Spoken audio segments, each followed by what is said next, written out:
अवधूत चिंतन श्री गुरुदेव दत्त श्री स्वामी समर्थ एक नवीन व्हिडिओमध्ये सगळ्यांचं खूप खूप मनापासून स्वागत आहे. तर आता लवकरच दिवाळी आलेली आहे आणि दिवाळीच्या दिवशी आपल्याला भरपूर अशा सेवा करायच्या आहेत. त्याचमधली एक सेवा मी तुम्हाला सांगणार आहे. अतिशय महत्त्वाची आणि तितकीच प्रभावशाली ही सेवा आहे. त्याच्यामुळे सगळ्यांनी ही सेवा करायची आहे. स्पेशली घरातल्या महिलांनी ही सेवा करायची आहे. कारण घरातली जी कुलस्त्री असती ती लक्ष्मीला दिवाळीच्या दिवशी आपल्या घरामध्ये ती आव्हान लक्ष्मीला करत असती आणि लक्ष्मी घरामध्ये येत असती. त्याच्यामुळं ही सेवा लक्ष्मी प्राप्तीची आहे आणि घरातल्या कुलस्त्रीने सहसा ही सेवा करायची आहे.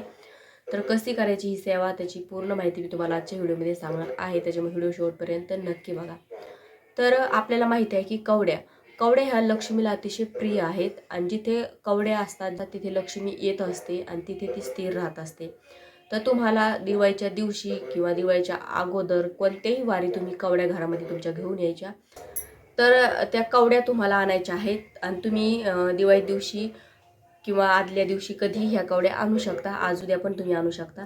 तर तुम्हाला कवड्या धार्मिक दुकानामध्ये जिथे देवांचं सामान मिळते तिथे त्या कवड्या मिळून जातील. तर तिथे जायचं, म्हणायचं पिवळ्या कवड्या द्या. पिवळ्या जर नाही भेटल्या तर तुम्ही रेग्युलर आपल्या ज्या पांढऱ्या कलरच्या कवड्या असतात त्या आणायच्या आणि घरी आणल्यावर त्या पिवळ्या कवड्या त्यांना पिवळं करायचं त्या कवड्यांना. म्हणजे थोडीशी हळद घ्यायची, ती हळद ओली करायची आणि त्या कवड्यांना ती हळद लावायची. थोडंसं सुकू द्यायचं त्या कवड्यांना आणि आणायच्या. म्हणजे तुम्ही दिवाळीच्या दिवशी अगोदर पण आणू शकता, पण सेवा मात्र तुम्हाला दिवाळीच्या दिवशीच करायची आहे. मला माहिती आहे इतर सेवासुद्धा आपल्याला खूप असतात दिवाळीच्या दिवशी, पण थोडासा वेळ काढा तुम्ही, पण ही सेवा मात्र नक्की करा. तर तुम्ही सकाळी, दुपारी किंवा संध्याकाळी लक्ष्मीपूजन झालं त्याच्यानंतर पण तुम्ही याच्यावर सेवा करू शकता. अतिशय महत्त्वाची सेवा आहे. त्याच्यावर मी सांगते थोडासा वेळ काढा तुम्ही दिवाळी दिवशी, पण ही सेवा नक्की करा. कवड्यांची सेवा आहे आणि यानं आपल्या घरामध्ये अखंड लक्ष्मी प्राप्त होत असते. न होणारा पैसा आपल्या घरामध्ये खर्च होत नाही. चिरकाल लक्ष्मी टिकून राहत असते. आपल्या घरातून लक्ष्मी काढता पाय कधीच घेणार नाही जर ही सेवा तुमच्या घरामध्ये झाली तर. त्याच्यामुळे दिवाळीच्या दिवशी ही सेवा करायची आहे आणि ही सेवा घरातल्या कुलस्त्रीने करायची आहे. घरातल्या स्त्रीनेच ही सेवा करायची आहे. कारण लक्ष्मी दिवाळीच्या दिवशी घरातली कुलस्त्री लक्ष्मीला आवाहन करत असते. लक्ष्मी आपल्या घरात येत असते. त्याच्यामुळे ही सेवा लक्ष्मी प्राप्तीची आहे. तर घरातल्या जी कुलस्त्री आहे तिनंच ही सेवा करायची आहे. तर काय आहे ती सेवा? तुम्हाला कवड्या घ्यायच्या आहेत. 5, 7 किंवा 9 कवड्या तुम्हाला घ्यायच्या आहेत. तर त्या कवड्या पिवळ्या भेटल्या तर पिवळ्या आणा किंवा घरी हळद थोडीशी लावून पिवळ्या पण करू शकता. तर 9 कवड्या हातात घ्यायच्या आहेत. त्याच्यावर तुम्हाला सेवा करायची आहे. तर कवड्या घ्यायच्या आहेत हातामध्ये, आपल्या उजव्या हातात त्या कवड्या अशा घ्यायच्या आहेत. त्याच्यावर सेवा तुम्हाला करायची आहे. 16 वेळेस तुम्हाला श्रीसूक्ताचं पठण करायचं आहे. 16 वेळेस श्रीसूक्त म्हणजे तुम्हाला 15 वेळेस श्रीसूक्त वाचायचं आहे आणि 16व्या वेळेस जेव्हा तुम्ही श्रीसूक्त वाचता तेव्हा तुम्हाला फलस्तुती म्हणायची आहे. म्हणजे असं तुम्हाला 16 वेळेस श्रीसूक्त म्हणायचं आहे. कवड्या हातात कवड्या घ्यायच्या आणि श्रीसूक्ताचं पठण करायचं आहे. लक्ष्मी प्राप्तीची सेवा आहे. आणि नंतर तुम्हाला विष्णू गायत्री मंत्र म्हणायचा आहे, लक्ष्मी गायत्री मंत्र म्हणायचा आहे. तुम्हाला श्रीसूक्त नाही येत तुम्ही यूट्यूबवर लावून सुद्धा तुम्ही म्हणू शकता किंवा श्री गुरुपीठ ॲप तुम्ही डाउनलोड करा. तिथे सुद्धा तुम्हाला श्रीसूक्त मिळून जाईल किंवा धार्मिक दुकानात किंवा केंद्र जवळ कुठं असेल तर तिथे तुम्ही नित्यसेवा आणा. नित्यसेवामध्ये तुम्हाला श्रीसूक्त मिळून जातं. तर तुम्ही अशी ही सेवा तुम्हाला करायची आहे. विष्णू गायत्री मंत्र असा आहे की ओम नारायण विद्महे वासुदेवाय धीमहि तन्नो विष्णू प्रचोदयात्. परत एकदा मंत्र सांगते. ओम नारायण विद्महे वासुदेवाय धीमहि तन्नो विष्णू प्रचोदयात्. हा मंत्र तुम्हाला 16 वेळेस म्हणायचा आहे. कवड्या हातातच ठेवायच्या आहेत. त्याच्यानंतर लक्ष्मी गायत्री मंत्र म्हणायचा आहे. तर लक्ष्मी गायत्री मंत्र असा आहे. ओम महालक्ष्मीचे विद्महे विष्णुपत्नीचे धीमहि तन्नो लक्ष्मी प्रचोदयात्. परत एकदा मंत्र सांगते. ओम महालक्ष्मीचे विद्महे विष्णुपत्नीचे धीमहि तन्नो लक्ष्मी प्रचोदयात्. आणि हे मंत्र तुम्हाला 16 वेळेस म्हणायचे आहेत. आणि नंतर तुम्हाला ओम ऐं ह्रीं क्लीं चामुंडाय विच्चे हा पण आपल्या देवीचा मंत्र, कुलदेवीचा मंत्र आहे. तो सुद्धा तुम्हाला 16 वेळेस म्हणायचा आहे. याच्यानंतर तुम्हाला कुबेर मंत्र म्हणायचा आहे. तर कुबेर मंत्र असा आहे की तुम्ही लिहून पण घेऊ शकता किंवा तुम्हाला मी नित्यसेवा भेटली तर नित्यसेवामध्ये पण आहे किंवा लिहून घेऊन तुम्ही त्याचं पठण करायचं आहे. यस्य श्री कुबेर मंत्रस्य विश्रवा ऋषिहा बृहस्पती छंदः शिवमंत्र श्री धनेश्वर देवता मम श्री धनेश्वर प्रसाद सिद्धार्थे जपे विनियोगः. ओम वैष्णवाय स्वाहा. ओम श्री ओम ही श्री ही क्ली श्री वित्तेश्वराय नमः. आता तुम्हाला जे वरचं मी जे म्हणून दाखवलं ते एकदाच म्हणायचं आहे. एकदाच म्हणायचं आणि आपल्याला हा मंत्र 16 वेळेस म्हणायचा आहे, म्हणून मग खालचा मंत्र तुम्ही 16 वेळेस म्हणायचा आहे. तर मंत्र काय आहे? ओम वैष्णवाय स्वाहा, ओम श्री ओम ही श्री क्ली श्री वित्तेश्वराय नमः. तर हा मंत्र तुम्हाला 16 वेळेस म्हणायचा आहे. अतिशय प्रभावशाली ही सेवा आहे लक्ष्मी प्राप्तीची. त्याच्यामुळे तुम्हाला दिवाळीच्या दिवशी खूप सेवा असतात, खूप कामं असतात, पण थोडा वेळ काढा आणि ही सेवा मात्र नक्की करा. दिवसभरातून तुम्ही कधीही ही सेवा करू शकता. तर थोडंसं तुम्हाला जर वेळ मिळाला की लगेच ही सेवा तुम्ही करून टाकायची आहे. 16 वेळेसच तुम्हाला श्रीसूक्त म्हणायचं आहे. कारण काय होतं की अपूर्ण सेवा जर केली तर मग आपल्याला फळ पण अपूर्ण मिळतं.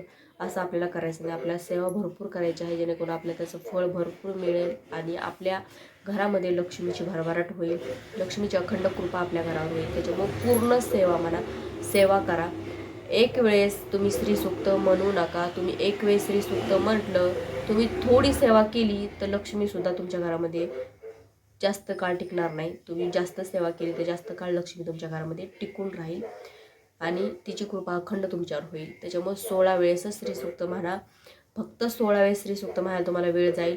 बाकीचे मंत्र म्हणायला तुम्हाला जास्त वेळ लागणार नाही. जास्त पूर्ण ही सेवा करायला तुम्हाला अर्धा तास लागेल. तर परत एकदा सांगते काय काय सेवा आहेत तुम्हाला. तर तुम्हाला 16 वेळेस श्रीसूक्त म्हणायचं आहे. नंतर 16 वेळेस तुम्हाला विष्णू गायत्री मंत्र म्हणायचा आहे. 16 वेळेस लक्ष्मी गायत्री मंत्र म्हणायचा आहे. नंतर 16 वेळेस आपल्या देवीचा नवार्णव मंत्र म्हणायचा आहे आणि 16 वेळेस तुम्हाला कुबेर मंत्र म्हणायचा आहे. फक्त एवढी सेवा आहे. त्याच्यामुळे ही सेवा करायला जास्तीत जास्त अर्धा तास जाईल. पण इतकी प्रभावी ही सेवा आहे ना, तर तुम्ही नक्की ही सेवा करा. तर पूर्ण ही सेवा तुम्ही करा. तर जी कवड्या आपण हातामध्ये घेतलेल्या आहेत, आता आपली सेवा पूर्ण झालेली आहे. त्याच्यानंतर काय करायचं आहे? तुम्हाला पिवळं वस्त्र घ्यायचं आहे, कोरं वस्त्र घ्यायचं, ते पिवळ्या कलरचं घ्यायचं आहे. पिवळ्याच कलरचं वस्त्र घ्या. लाल हिरवा असा कोणताही कलर घेऊ नका. पिवळ्याच कलरचं वस्त्र घ्यायचं आहे. कॉटनचा कपडा किंवा दुसरं इतर पिवळ्या कलरचं भेटलं ते घ्या, पण सुती कपडा घ्या. असा डिझाईनचा वर्कवाला घेऊ नका, सुतीच घ्या. तर ते कपडा घ्यायचा आहे तुम्हाला, कोराच घ्यायचा आहे. नंतर त्या कवड्या तुम्ही जे घेतलेल्या आहेत ना, त्या तुम्हाला कपड्यावर ठेवायच्या आहेत. ठेवल्यावर त्या कवड्यावर तुम्हाला हळदी, कुंकू, अक्षता, फूल ठेवायचं आहे आणि ती कवडीची जी तुम्ही पोटली केलेली आहे आणि ती जी तुम्ही कवड्यावर सेवा केलेली आहे ती तुम्हाला लक्ष्मी पूजनामध्ये ठेवायची आहे. आता तुमची सेवा जर तुम्ही दिवसभरातून कधी म्हणजे लक्ष्मी तुमचं पूजन व्हायच्या अगोदर तुमची ही सेवा तुम्ही करून घेतली तर तुम्ही ह्या कवड्या तुम्ही लक्ष्मी पूजनामध्ये ठेवू शकता. आणि नंतर जर केली तर मग तुम्ही नंतर नका ठेवू. तुम्ही अगोदर झाली तरच ठेवा, नंतर नका ठेवू तुम्ही. ती कवड्या तुम्हाला लक्ष्मी पूजनापासून ठेवायच्या आहेत. लक्ष्मी पूजन करायचं आहे आणि दुसऱ्या दिवशी सकाळी तुम्हाला त्या कवड्या घ्यायच्या आहेत. घेतल्यावर तुम्हाला त्या कवड्यांची पोटली तयार करायची आहे. आता माझ्याकडे पोटली आहे, मी तुम्हाला दाखवते. हे बघा, ही अशी पोटली तुम्हाला तयार करायची आहे. व्यवस्थित त्याला गाठ मारायची अशी पोटली तयार करायची आहे. आणि ही पोटली तुम्हाला तुमच्या देवघरामध्ये, तुमच्या तिजोरीमध्ये किंवा तुमचा एखादा व्यवसाय असेल त्या व्यवसायात गल्ल्यामध्ये तुम्ही ही ठेवू शकता. लक्ष्मीची अखंड कृपा राहील आणि चिरकाल लक्ष्मी तुमच्या घरामध्ये राहील. तुमचा गल्ला, तुमची तिजोरी कधीही खाली होणार नाही. इतकी प्रभावी ही सेवा आहे. त्याच्यामुळे ही सेवा तुम्ही नक्की करा. नाहीतर मग तुम्ही तिजोरीमध्ये नाही किंवा गल्ल्यामध्ये नाही, तुम्ही देवघरामध्ये पण ही ठेवू शकता. रोज देवघरामध्ये ठेवायची. रोज तिला हळदी कुंकू, धूप, दीप दाखवायचं आणि बाकी दुसरं काही करायची आपल्या गरज नाही. आणि 12 महिने ही पोटली तुमच्या घरामध्ये लक्ष्मी स्थिर राहण्यासाठी मदत करत असते. त्याच्यामुळे सांगते मी तुम्हाला, थोडासा वेळ काढा दिवाळीच्या दिवशी आणि ही सेवा मात्र नक्की करा तुम्ही.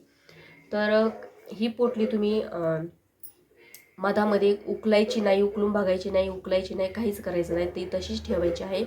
पुढच्या वर्षी जेव्हा दिवाळी येईल तेव्हा दिवाळीच्या दिवशी तुम्हाला ती उकलायची आहे. परत त्या कवड्या तुम्ही सेवा करू शकता. नाही जर झालं तर तुम्ही तशी पण ठेवून देऊ शकता, उकलू नका मात्र तिला. तर अतिशय महत्त्वाची आणि प्रभावी ही सेवा आहे. तर नक्की करा. तर ही छोटीशी माहिती तुम्हाला सांगायची होती. ती कशी वाटली ते नक्की सांगा. व्हिडिओ आवडल्यास व्हिडिओ लाईक करा, शेअर करा, चॅनलला सबस्क्राईब करायला विसरू नका. झाली सेवा श्री स्वामी समर्थ महाराजांच्या आणि परमपूज्य गुरु माऊलींच्या चरणी रुजू करते. श्री स्वामी समर्थ.